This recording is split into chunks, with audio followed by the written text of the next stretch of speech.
12 жасқа толған балаларға арналған.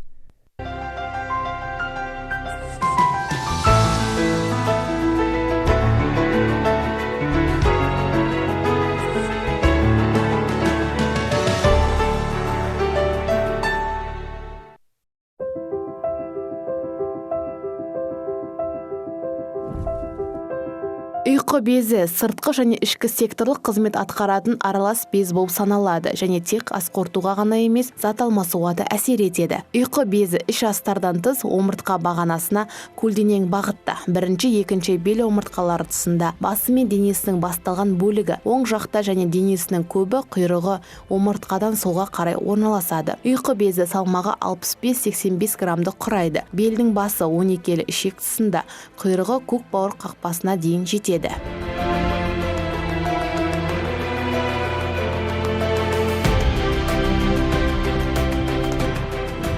Жалпы ұйқы безі дегеніміз ол негізгі асқазанның екі түрлі функция, эндокринді, экзокринді деп айтаймыз, яғни ішкі гормон бөледі. Ол жалпы ұйқы безінің бұзылысы, ол көптеген ауруларға алып келіп соғуы мүмкін. Біріншіден, ұйқы безінде өндірілетін гормондардың бірі ол инсулин болатын болса, глюкоген мен инсулин болатын болса, екіншіден ол жерден панкреатический дейміз, панкреатиндік гормондар бөлінеді, яғни ас қорытуға қатысатын гормондар бөлінеді. Сондықтан ұйқы безінің бұзылысы ол көптеген ауруларға әкеліп соқтыруы мүмкін. Біз айтамыз ғой жаңағы түнімен тамақ ішкеннен кейін ұйықтай алмай шықтым деген сияқты адамдардың шағымдары осы ұйқы безге тікелей байланысты. Және көп мөлшерде алкогольді бұйымдарды көп қолдану, оның өзі ұйқы безінің бұзылысына әкеліп соқтырады. Жалпы ұйқы безі туралы көп тақырып қозғап көп айтуға болады. Және ұйқы безі ол гормон бөлетіндіктен ол бір емес бірнеше органның ақауына әкеліп соғуы мүмкін. Ол өте қауіпті ұйқы безінің бұзылуы. Жалпы ұйқы безінің байланысты біз көбіне айтамыз, неге осындай ауруға әкеліп соқты. Кейде бір пациенттер болады, мен алкоголь ішпеймін, бірақ неге мен ұйқы безімде, ұйқы безінің тек алкогольге байланысты емес, ол ұйқы безінің жалпы нагрузка түсірмеу, яғни кім көп тамақтанады, кешкі ұйықтар алдында көп тамақтанатын болса, өзіміз білеміз де, ол жерде көп мөлшерде тамақ болғандықтан ұйқы безіне нагрузка түседі, яғни оны қорытылу керек. Ұйқы безінің ол жерде орналасқан асқазан дейміз, яғни асқазан сок дейміз, шырыны дейміз, асқазан шырыны, ол жерде оны расщепление жасайтын болса, яғни бөлетін болса, ал өт оны улық қасиетін жоятын болса, ал ұйқы безінің негізгі функциясы қорыту организмге. Ол жерде углеводтар бар, ол жерде майлар бар, ол жерде белоктар бар, соның барлығын қорыту қызмет атқарады. Яғни негізгі функцияны атқарады. Біздің асымыздың қорытылу негізгі функциясын атқарады. Сондықтан ол жерде жаңағы организм ұйқыға кеткен кезде барлық организм ұйқыға кетеді, асқазанда тамақ қалып қояды. Ол дұрыс қорытылмайды. Яғни бұл біртіндеп ұйқы безінің бұзылысына әкеліп соғады. Оған қосымша қосылады жаңағындай алкогольді бұйымдарды тұтыну қосылады, дұрыс емес тамақтану қосылады. Соның барлығы ұйқы безінің функциясының бұзылуына әкеліп соғады. Ұйқы безі ауруының белгілері: оң және сол жақ қабырға астының ауырсынуы, іш өтуі, іш кеуіп желденуі, жиі кекіру, жүрек айну. Және ұйқы безінің функциясының бұзылуы ол тек қана ас қорытудың дұрыс емесіне әкеліп соқтырмайды, онымен қоса ол қант диабетін шақыруы мүмкін. Себебі ол жерде біз білеміз, инсулин мен глюкоген бөлінеді. Яғни инсулин біздің мына тікелей организмдегі қанттың мөлшерін контроль жасаушы гормон болып саналады.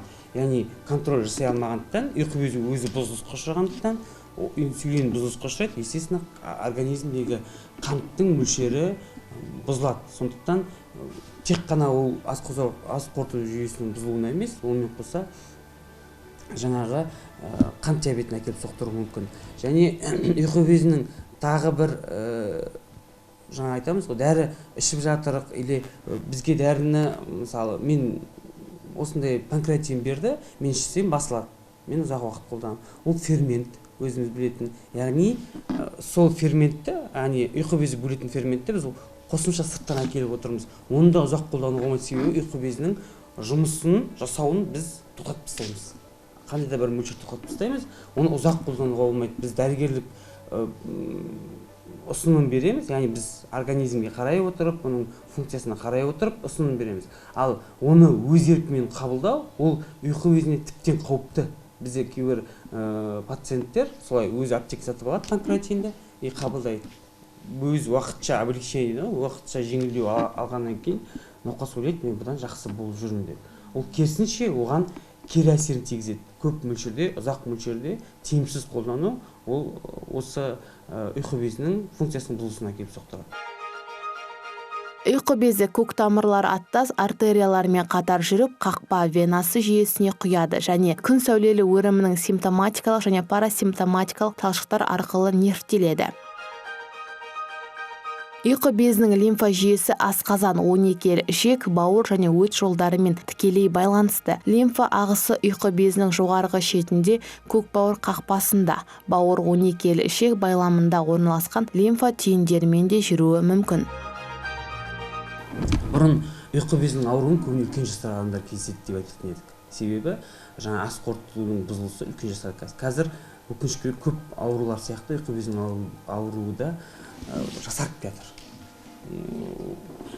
жатыр. Ол өзіміз білетін біздің тағамымызға жаңағы фастфуд дейміз ғой, жедел дайындалатын тағамдардың енуі ұйқы безінің бұзылысына келеді. Себебі жерде білесіздер,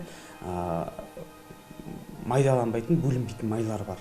Триглицеридтер бар, майлар бар, яғни олар организмге өте токсинді, қауіпті. Яғни соның расщеплениясіне ұйқы безі көп көңіл аударады. Ол бөлінбегендіктен организмнің ауруына келіп соғады. Жай ғана пример ол фри. Бізде қазір балаларым өте жақсы көреді, бірақ оның расщеплениясы, яғни организмге сіңіру өте ұзақ. Себебі май көп рет қолданылып болмайды. Ол майды көп рет қолданады, сондықтан бұл жерде оның сіңірілуі де қиындайды. Естественно, біз айтамыз, ұйқы безінің нагрузка деп күшейеді. Соған байланысты жасарып жатыр. Мына қазір айтамыз ғой, жаңағы біз ағылшынша айтқанда, латынша айтқанда панкреатин дейміз, жаңағы реактивті панкреатитпен ауырып жатыр балаларымыз дейді. Айтқанда сол ұйқы безінің функциясының бұзылысы. Подростық балаларда өте көп кездеседі. Жасөспірім балаларда өте көп кездеседі. Қазір бұл ауруды ұстаудың өзі мүмкін емес. Өткен аптада өлкеміздегі жеке клиникалардың бірінде 31 жастағы әйел адамға ота жасалды. Науқас асқазан тұсының ауруымен келіп түскен. Тексеру барысында ұйқы безінен тастар анықталған. Бұл өте сирек кездесетін ауру. Тіпті 1000 адамның ішінде тек бірінде ғана кездеседі. Дәрігерлер ақылдаса келе дереу ота жасауға кіріскен.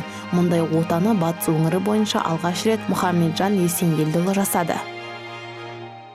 Науқас Перпелюкова 31 жаста бізге жоспарлы түрде вирсунгалитиаз деген диагнозбен түсті. Бұл диагнозын атап айтқанда ұйқы безінің протоктарында тастардың пайда болуы. Біздің клиникамызда Маңғыстау облысында алғаш рет жасалып отыр деп айтсақ та қателеспейміз. Өйткені бұндай жаңағы аурулар өте сирек кездеседі. Бізге жоспарлы түрде түскеннен кейін ол кісіге лапароскопиялық панкреатоионостомия операциясы жасалынды. Бұл операцияны айтып өтетін болсақ, жаңағы негізінде аурудың ұйқы безінің протоктарында поджелудочный соктың оттогы нашарлайды. Соған байланысты тастар протокта пайда болады.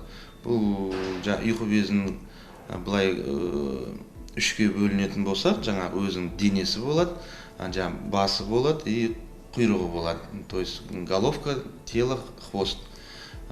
Сол операцияның негізі ұйқы безі көлденеңнен тұтас протокқа дейін тілінеді. Содан кейін ішіндегі протоктағы тастардың бәрі тазаланып, аш ішекпен жалғанады. Сол кезде ұйқы безінің функциясы нормаға келеді. осындай үлкен күрделі операция науқасымызға жасалынды. Бүгін 6-шы тәулік операциядан кейінгі жағдайы қанағаттандырылып, бұйырса ертеңге жаңа неге выпискаға дайындап отырмыз. Примерно 2-3 месяца назад Осыдан 2 ай бұрын Нұрғазиев дәрігерге оң жақ қабырға тұсының ауырсынуымен келдім. Тексеру барысында ұйқы безден тастардың пайда болғаны анықталды. Дәрігер бұл өте сирек кездесетін ауру, бұған міндетті түрде ота жасау керектігін айтты. Жоспарлы түрде 24 қараша күні лапароскопиялық жолмен ота жасалып, қазіргі таңда жағдайым жақсы, ешқандай шағым жоқ. Есенгелдіұлына және барлық медбикелерге алғысымды айтамын. Ұйқы безі бір жақсы қасиеті басқа органдарға өте қатты сезімтал. Өте ішті бүріп пышақ сұққандай ауру сезімі болады. Пышақ сұққандай ауру сезімі болады. Былай айтқанда адам бұратылып қалады. Бірден бұратылып қалады. Ішін ұстап, шамалға ол ауру сезімі басылмайды. Және ол сол жақ жүректен төменгі бөлік, кейде жүрегім ауырды деп айтады. Төменгі бөліктің ауру сезімі өте қатты ауырып, бүріп ауырады. Және ол көбіне айтамыз, тамақпен байланысты болады. Себебі көп тамақ жегеннен кейін ауру сезімі басталады. Тамақ жемесе ауру сезімі басылады. Себебі нагрузка түспегендіктен ұйқы безге ол жерде ауру сезімі болмайды. Сондықтан айтамыз. Қазір өкінішке орай көп кездеседі. Ракеттік панкреатитте қазір 2-ның бірі болып кетті, аурудың бірі болып кетті. Бұрын өте сирек жасөспірім кездеседі. Қазір әрбір 2-ші бала сонымен ауырады. Енді уақытша процесс болғанмен де оған өте ұйқы безіне өте қауіпті. Жаңа өзіңіз айтып кеттіңіз, ол профилактика, аурудың алдын алу. Кез келген аурудың алдын алатын жолдар бар. Шындығына келгенде кез келген аурудың алдын алу ол өзіміздің қолымызда және өте жеңіл. Дәрі алып, немесе тағы да басқа қиналып жүргеннен ғана алдын алу. Сондықтан емханаға тек аурудың алдын алу үшін келіңіздер деймін.